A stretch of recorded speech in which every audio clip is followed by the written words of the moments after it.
Hello, everyone. Welcome back to another episode of the Capes and Lunatics. It's me, Phil. Lilith is here. Kristen is here. And we have a special guest. All right. I know I'm going to slaughter your last name. So, Marcus, introduce Marcus Alqueres. Alqueres. Yes. Okay.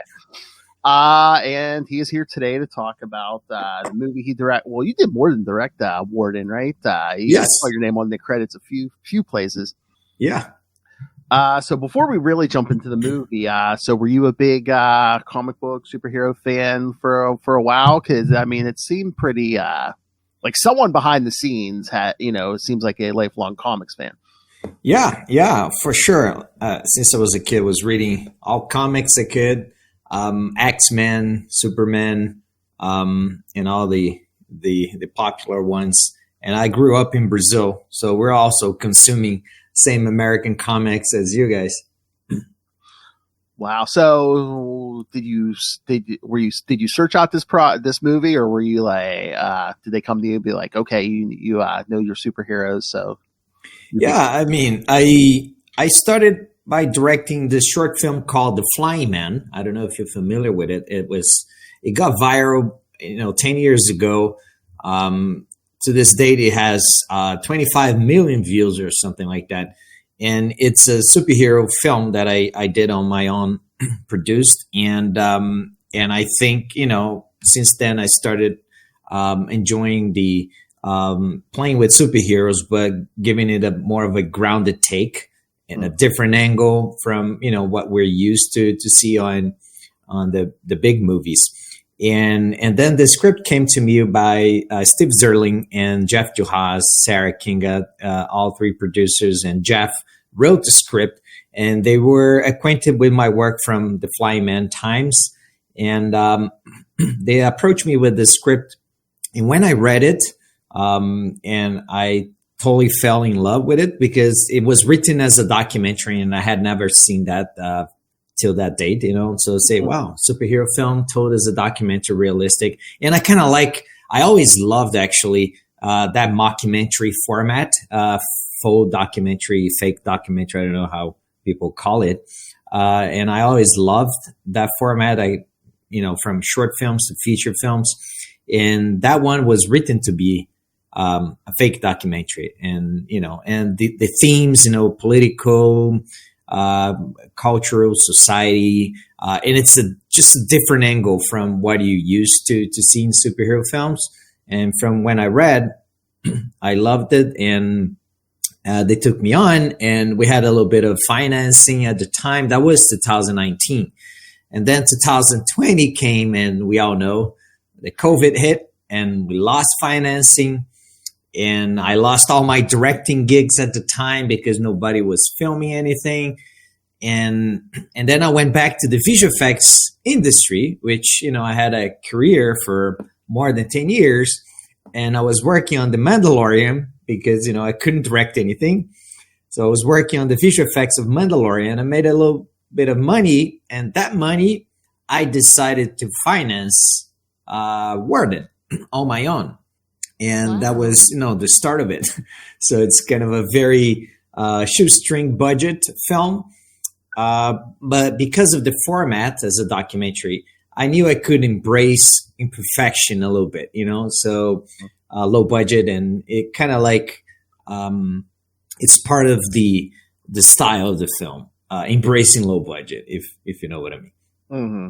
Yeah, I like the format style because you do get into kind of a lot of, hey, what if there were a superhero in the real world? What would it mean for them legally and just morally?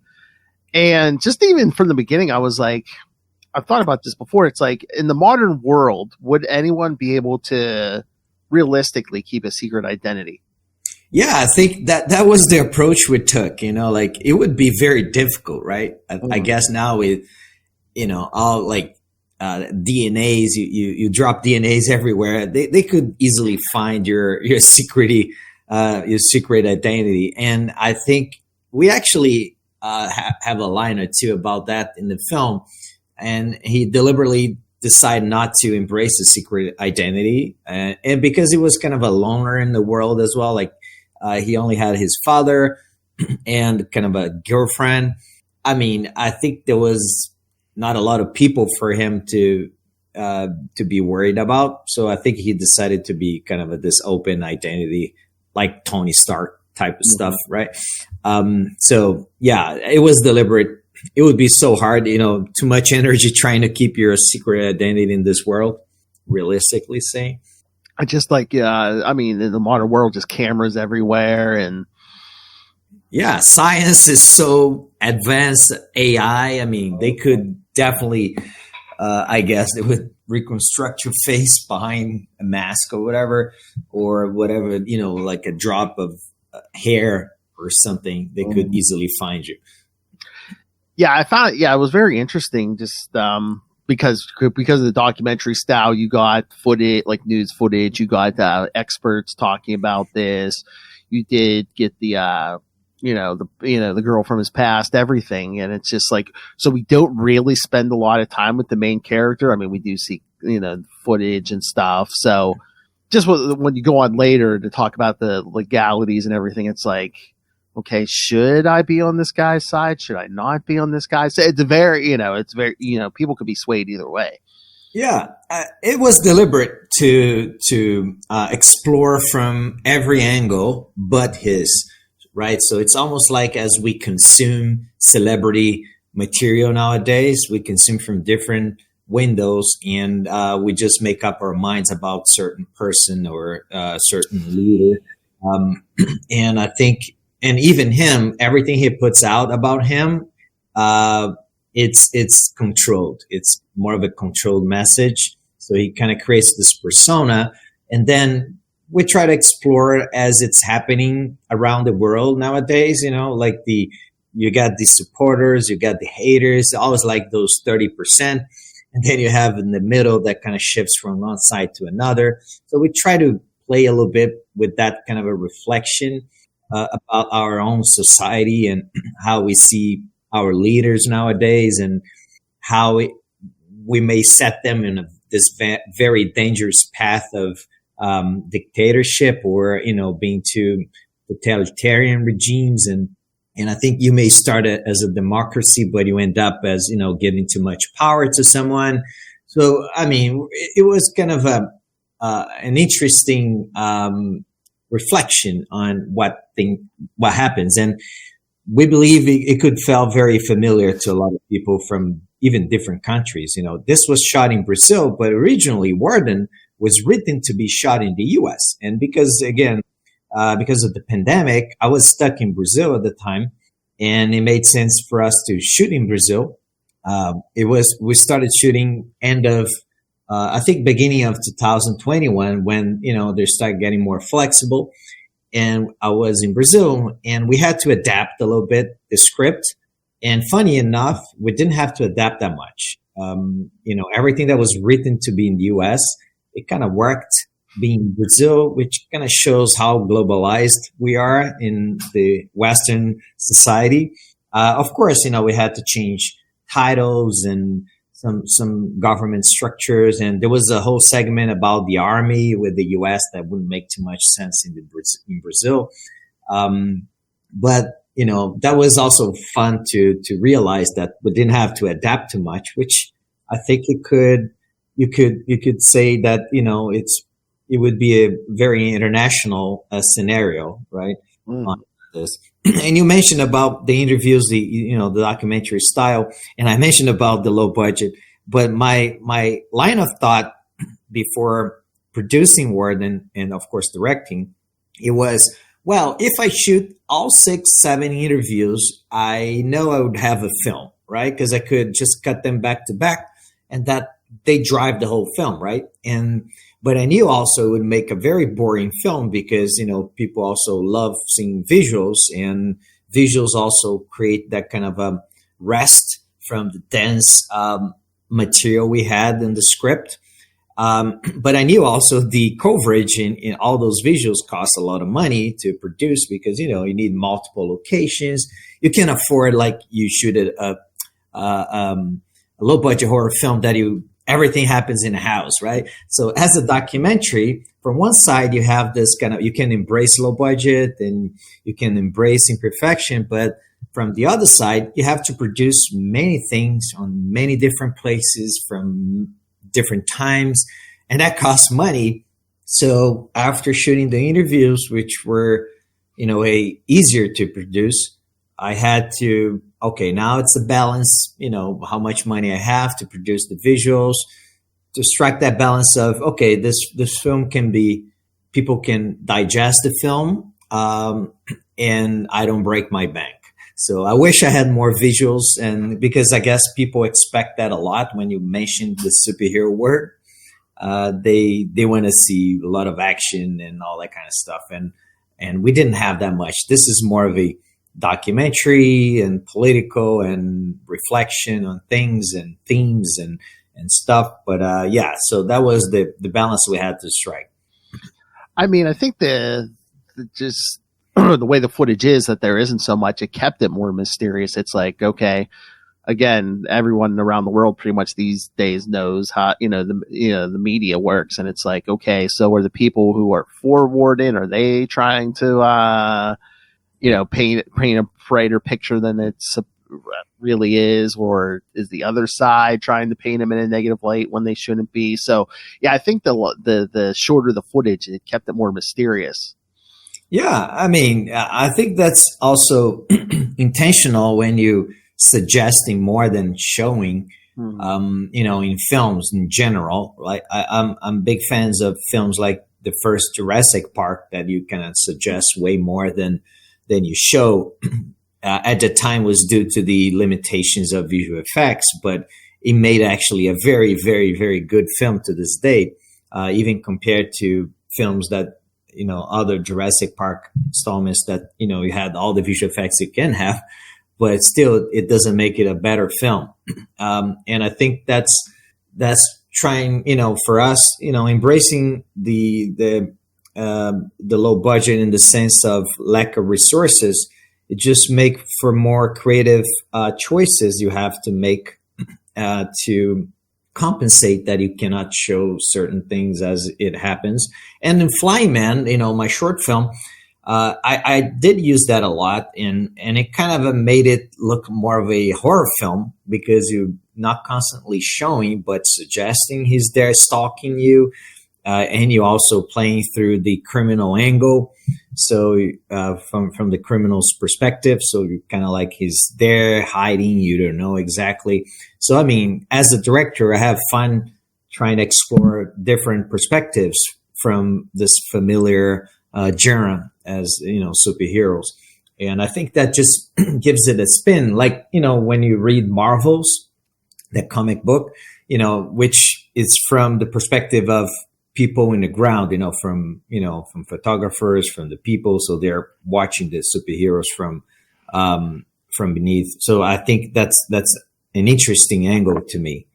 Yeah, that's why I like the documentary style, because it's like you're not in with the character every minute of the movie. You're kind of seeing him from the ground up and stuff. So yeah, it's a different way, I think, I was just gonna ask. I mean, it's okay if you don't want to be super specific, but when you talk low budget, like how low are we talking? Because I know that, some of these superhero movies are like hundreds of millions of dollars, but you can't actually make a decent movie for way, way, way less than that. Yeah. But it's a good question, Kristen, and I would give you a number if I had it. But as a low budget producer, and not very experienced producer, like I'm an experienced director, but not a producer. So I wasn't creating organized sheets of things. I started spending things as in the fly, and I say, okay, I still have money in the bank, so I'll spend a little bit more. But also because I'm not computing my own time, which, if I were getting paid, because it's easy for someone to say, well, this short film cost $2,000, but he didn't pay anybody, or he didn't even pay himself. So it technically didn't cost that money, and you cannot replicate that commercially, right? So if I would put this film in a commercial environment, industry environment, right, which you have to pay minimal wages for, union crew and VFX and stuff, it would probably be in the range of maybe a couple $100,000 or even a bit less. But I'll definitely spend less because, I was working on this for a year and a half, almost full time, and I didn't pay myself. So if I would compute the salary I make, even as a VFX artist, a year and a half, it's already a good sum of money if you put in the budget. So I think out of my pocket, I don't know, maybe in the mid range between $0 and $100,000, maybe, I don't know. It's but again, it doesn't represent the real budget, right? It's money out of my pocket, not getting paid. Of course, I paid everybody in the film. And that was another curiosity because, I didn't want to lowball anybody, but I was benefited from the case of, the actors. Usually you have, like, in a feature film, regular feature film, from 20 days working with an actor to 10 days or 5 days, whatever. But each actor in this film, they only worked for one single day because they had all those lines, and those lines I could record in one single day. And it was very challenging for the actors because they had 20 pages to memorize and drop it in one single day, which for me as a producer was great because I could negotiate a day rate with each one mostly. I think just the actor who played Warden, Giovanni, he had 4 days. The rest was basically one day. So you negotiate a day rate, and then to shoot the actors, it was just me and the actor because of COVID as well. I, try to keep the set very lean, and it was extremely lean. It was just me and the actor. I was operating 2 cameras, a microphone, directing, sometimes doing a little bit of makeup. So I could save money on that too, right? And although I was paying everybody was just one actor. And that's how you also simplify production. I try not to lowball professionals. I mostly try to design production very lean. And I think, I even try to resist help, even free help, because free help costs you extra food, extra transportation, because you're not, okay, I'll come help you for free. Say, yeah. So how do he reaches the set? So I need to pay at least cab, right? Because I'm not asking him to spend money on my production. So for those reasons, I'm able to make it. It's basically the way I produce my short films. So in a way, you keep it bare minimal to tell that story, right? So it's hard to talk about numbers when I'm trying to, on a day on set like that, me an actor, it costs very little because I'm only paying the actor. If that makes sense, hopefully I answered your question. No, I mean, it's great. I mean, even that, yeah. I mean, because a lot of people would probably think you're saying low budget. I mean, like $1 million seems low budget compared to. Yeah, depending. Yeah, correct. Depending. Million, but when you say low budget, you mean it.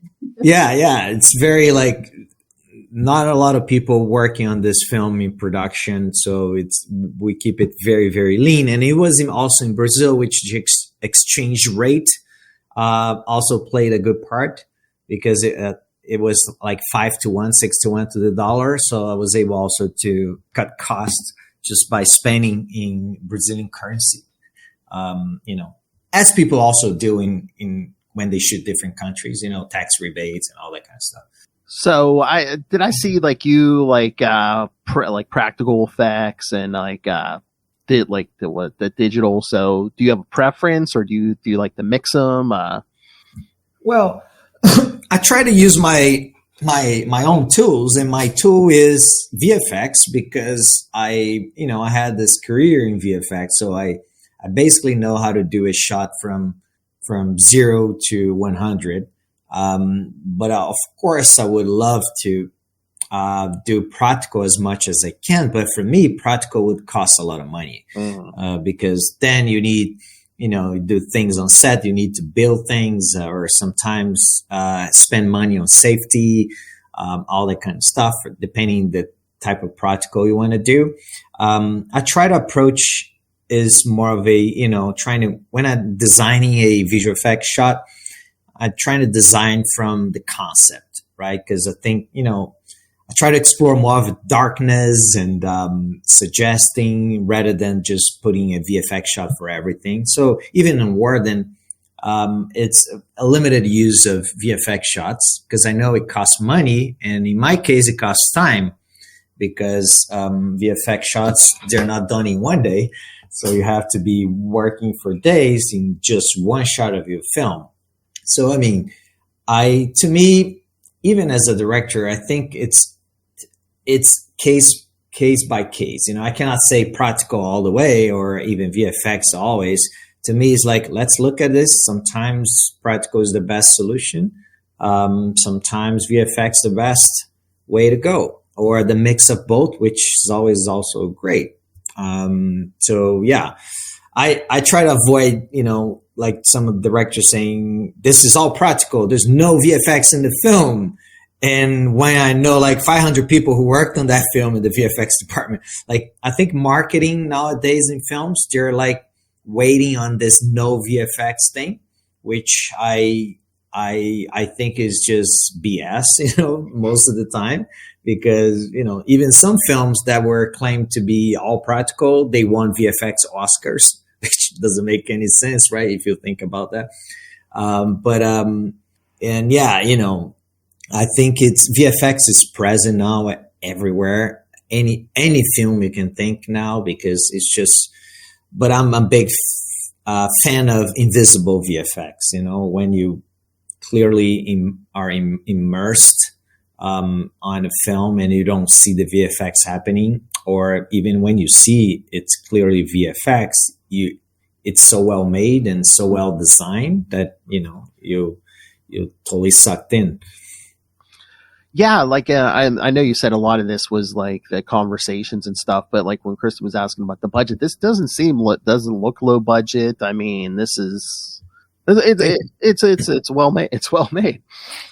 Thank you. Yeah, I think everything starts in the conception, right? So if you try to aim to the moon with the money to go to another city, you're in trouble. I think you have to be honest with your budget and use your tools. When I say use your tools is, if you a director with acting background, you're probably going to wait mostly on the actors and and if you're a director who has the background in visuals, how to save money on visuals, how to design your scenes. But thanks, and appreciate, you saying that. But yeah, I think it's just being honest and being and know your budget and not try to aim for something. If I try to emulate Marvel with the budget I have, it would look like terrible. So it's trying to strike that balance. If you had an unlimited budget, what kind of like superhero movie would you want to do? Would you want to do like a full team? Would you want to do like? That's a good question. I don't know. I think unlimited budget. I think my mind doesn't even go that far. But I think I'd go more for the second part of the question, which is what type of superhero would I truly love doing? And, if I can think of films like the Wolverine or Deadpool, more character-centric. I love those, the first Iron Man, which, you had more of that character work that that you get so drawn on it. Because I think the whole Marvel universe, it came to fruition just because, that's my opinion, because the first Iron Man film worked so well, right? I think that kind of opened that big door to all the other films coming so strong. And and then you have the assemble films. But I think just because the first one worked so well, and with the actor and the character, and I think that just opens up a bigger thing. And all those character centric superhero films, I love them. And those would be one that I would love to one day perhaps be part of. Yeah. I forgot the name of the last Wolverine film. It was post-apocalyptic. Logan. Yeah. Logan, yeah. Yeah. Logan it's something that attracts me a lot. As a director. So you'd love to do a Marvel movie. What character would you want to use? One of the ones you already mentioned or someone else? Yeah, probably those. X-Men. I love X-Men since I was a kid, even watching the cartoons. And I think there's so many cool characters that could be explored. But even the universe, the mutants and, the people kind of afraid of the mutants. And I think that kind of a universe is super interesting to explore, even as a spin-off, like they did on shows like Gotham and Penguin, that they explored the universe more than the central characters, which is Batman. Penguin was so nice to, the TV show, that kind of stuff. I'm really drawn to it. And you don't need to pick a famous superhero. You can just have a story surrounding that universe. X-Men, you got, the mutants versus the people. That could be really interesting to find that kind of a mutant character that is not known and just make something around him. It could be really cool. Kind of a spin-off, Mm-hmm. Yeah, I think there's a certain segment of the population that are at least going to give your product a look if you're like, oh, hey, there's superheroes in this, or there's superpowers in this. Yeah. I dig even books like I don't know if you're familiar, The Reckoners, Steelheart. It's a trilogy of books, which it's basically there's this thing that comes next to Earth, and then just makes people randomly develop powers. Not everybody, but just some people. But 100% of them, they become villains. And I mean, it's just so interesting how they portray the society shift when that happens. And in a way, it's very realistic, but then quickly the world becomes a post-apocalyptic that they call epics. Those epics, they start like ruling different parts of the cities and it's a big mess. And then you have this group called the Reckoners that hunt the epics, but they all become villains, which is interesting. There's no superhero there. It's just villains and a group of humans trying to hunt them. And I mean, I love exploring worlds like that. I know they're developing that film for a long, long time, but so far we didn't see any real film yet. But it's an interesting book. It's not a comic book. It's really a book from Brandon Sanderson. That kind of material is really. It's really interesting to me. Any thoughts, Lil? Oh, no, you've been doing a great job. Keep it going, Phil. I like to hog the time.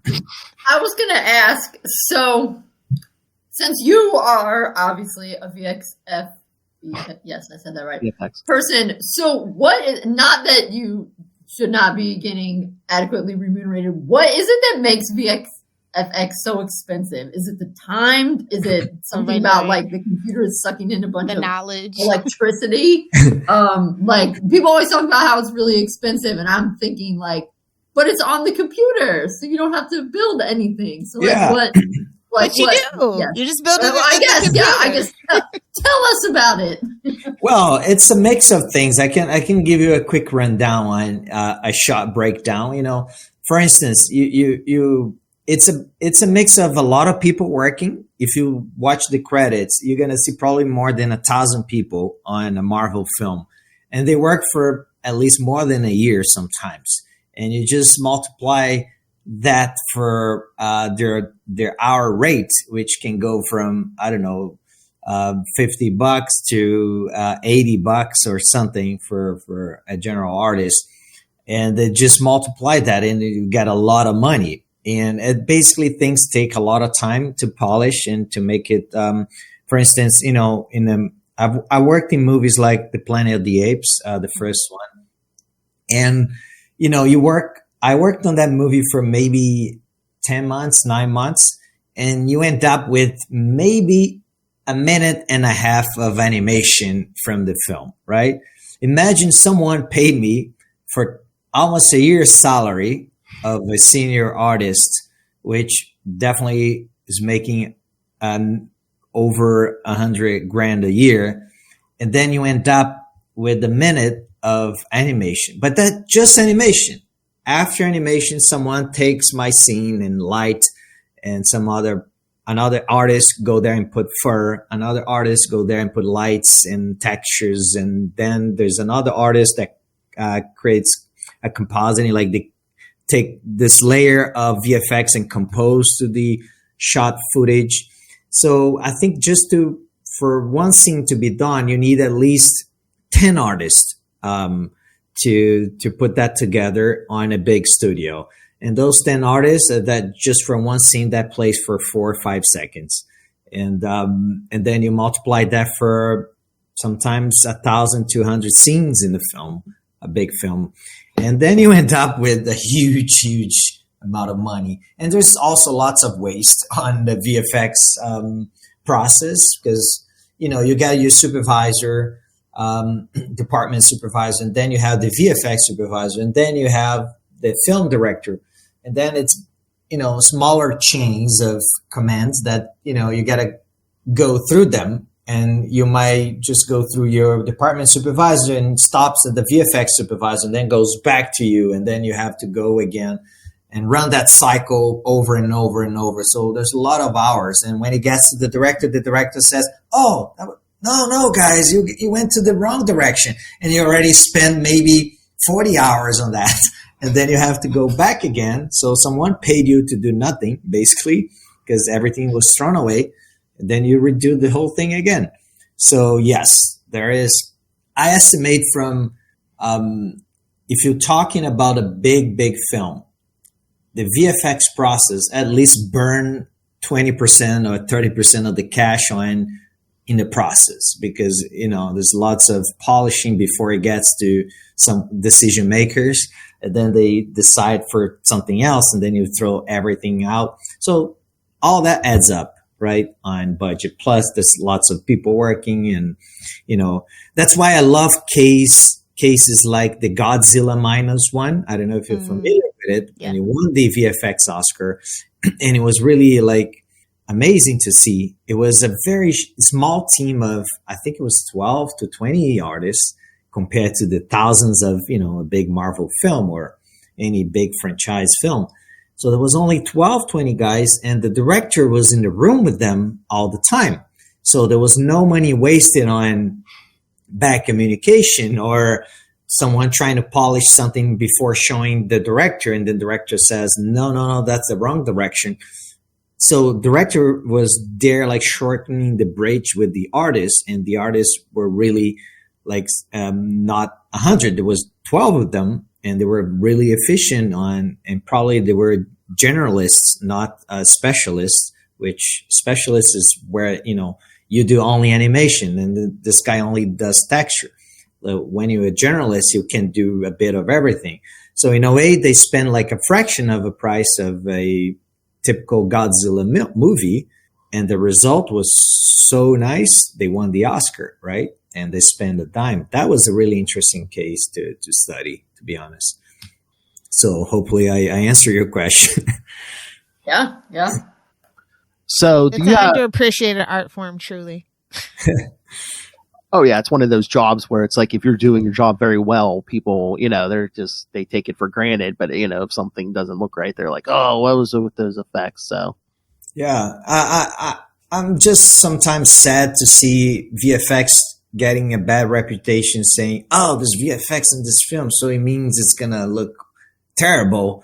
But they say that about films that the VFX does look terrible, but they don't say about the other ones that the VFX just became invisible. I have films like Top Gun, they say all practical, but you go there, there's probably 700 VFX shots on that film. Yeah. And, and you don't see it. But the marketing of the film is all about saying it's practical. Things like that, people don't see it. I think it's VFX like any other craft in the filmmaking business. If you do it well, people will appreciate. And if you don't do it well, it could be a makeup, right? Practical makeup. Like you can do a terrible job or a great job. And I think it's the same. I think you shouldn't throw that under the bus just by saying it's VFX. So when they say practical, does that mean that like we're actually doing the stunt or something? They're actually piloting. Okay. Yeah, they're actually. There was this racing car racing movie, whatever. They were saying it's all practical, like we're driving the cars, but I know it's not, because I know a lot of people who worked on that film.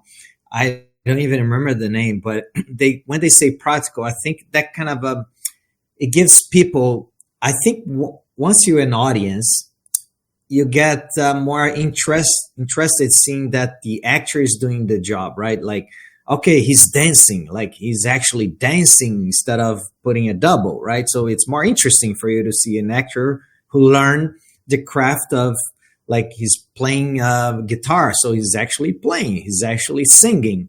So you kind of it instantly gets more interesting to watch. And I think they try to do that with VFX. So we're actually piloting the airplanes, or we're actually driving racing cars, but they're not.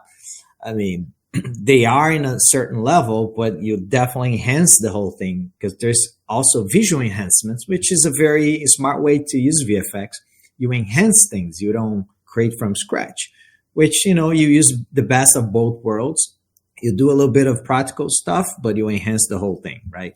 Later. So you get the best of both worlds. That's usually the best thing to do. You strike that balance of, get a bit of the like we do that a lot in VFX. We shoot smoke, we shoot elements, earth exploding, and then you just go there and you comp that into a film. It's technically VFX, but it was shot from a real explosion or a real smoke or real dirt. So many techniques you can use.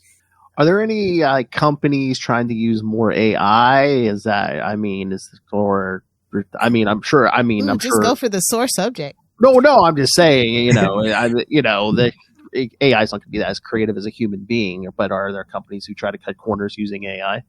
Oh yeah, for sure. I think everybody. What, a company cutting corners? No. Yeah, I know, that's far-fetched. Capitalism? I think honestly, before every project, I'm always thinking, how can I cut corners on this? Because that's to me as a director, I want to tell stories, right? How I can execute my stories so I get them faster out there. So I'm always, of course, trying to cut corners but of course, AI, I think it's bad if you think that it's going to take people's jobs, and it will eventually take, but I think jobs will probably transform as well.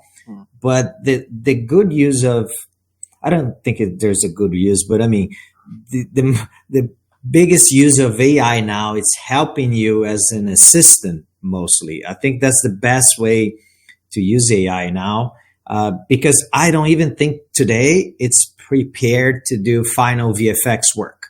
It really helps you to create elements to your own work. Let's say you a matte painter, those guys who create those, they paint the mountains, the big skies and stuff you see in the films, right? So they don't shoot that on real life. They just paint some mountains like they used to do back in the day in the glass. So now there's no more glass, so they do that digitally. A matte painter, they might just create the first draft of their matte painting in AI, but then they go there and they take some of the elements and they add their own stuff. They add some of the pictures. I even mentioned before, but matte painters or texture artists, and we tend to rip things from real life, right? So you needed this texture for this creature skin. back in the day, how you would do it. So you just rummage the internet trying to find a crocodile skin or whatever.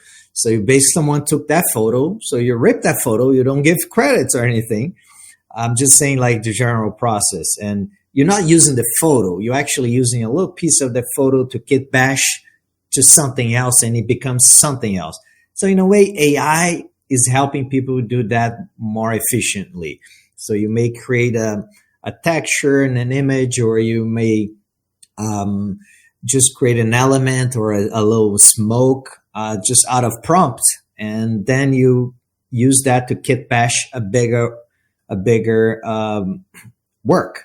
Because it's not just what AI gave you, it's what AI gave you, what you took something from a different place and something you draw from scratch and so on. And I think right now it's being used definitely. There's tools in AI to do rotoscope, which is something super laborious to do. Every time you see, they shot those guys in the forest, and then you watch in the film, it's not a forest anymore, it's a desert. Say, how come? Because someone went there and rotoscoped those guys. This poor artist that had to, draw a mask around each frame. And that's how it used to be done. Someone drawing a mask on each frame of the film. So you could mask out the background and put the new background. Now they can do that in AI, with AI tools. And I mean, there's many uses. And as a director, I also use AI to do pitches, like sometimes you just need to put something out there quickly to show your idea. And I never pay an artist to do that. So there's nobody losing jobs here. It's really, it was always me every director I know, they try to do that themselves. Of course, sometimes you pay someone to do a little research for you, and they're still there. They still have their jobs.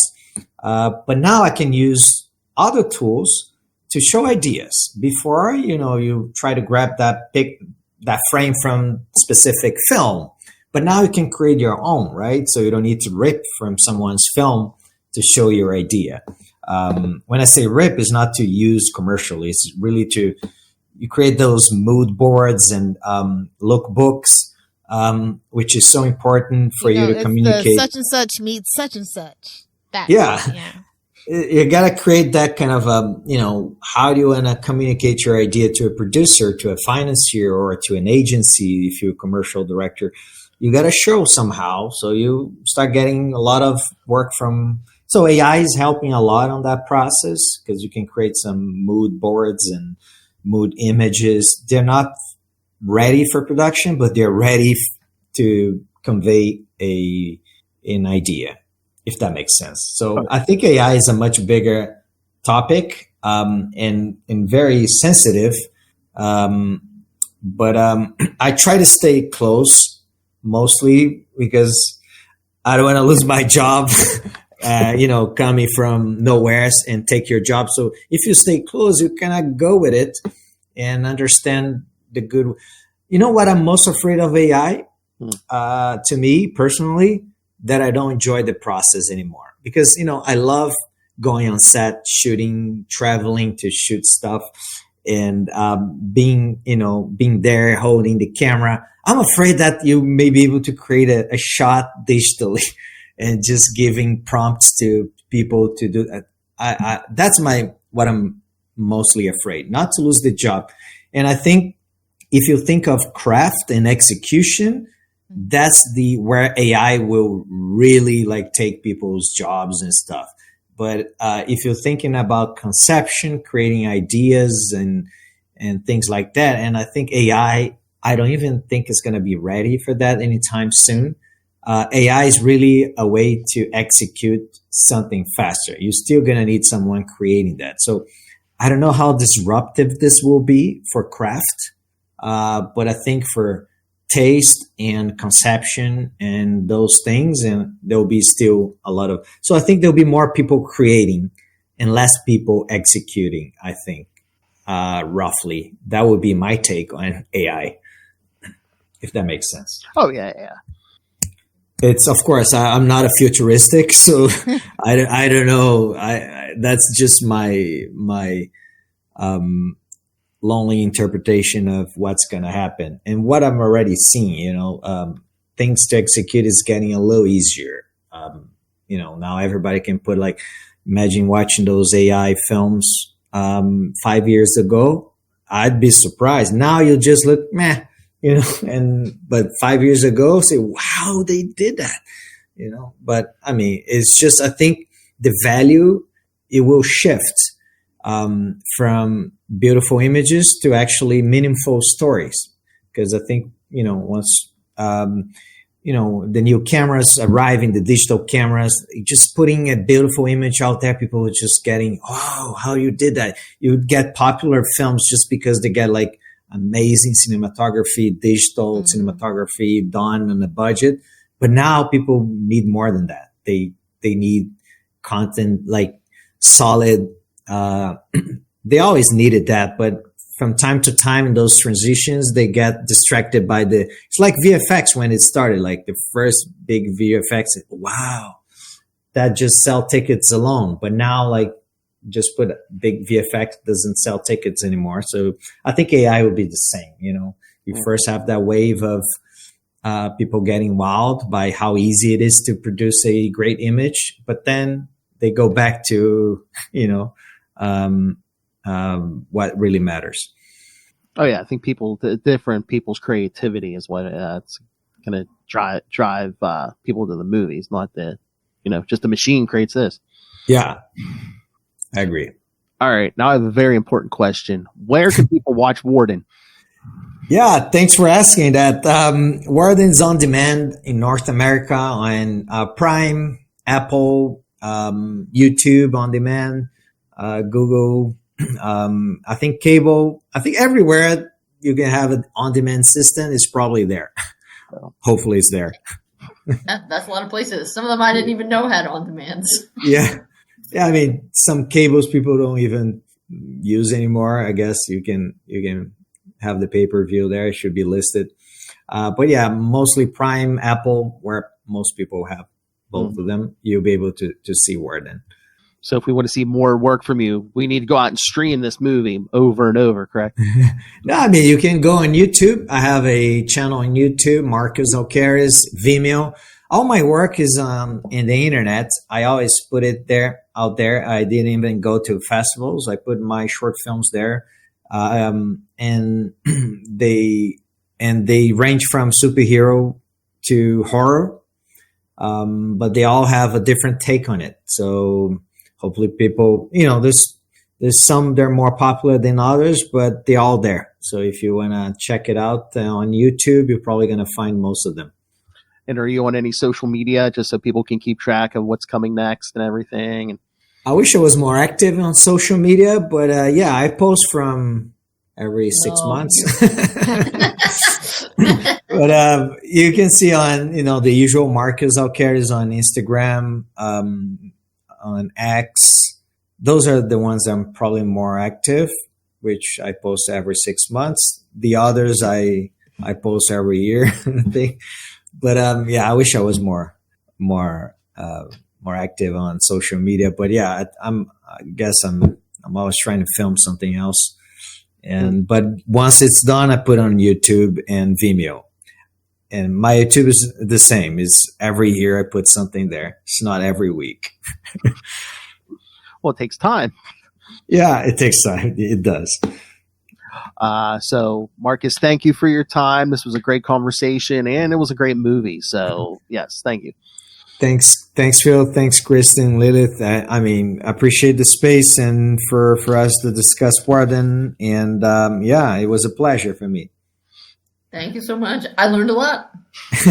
Glad you did.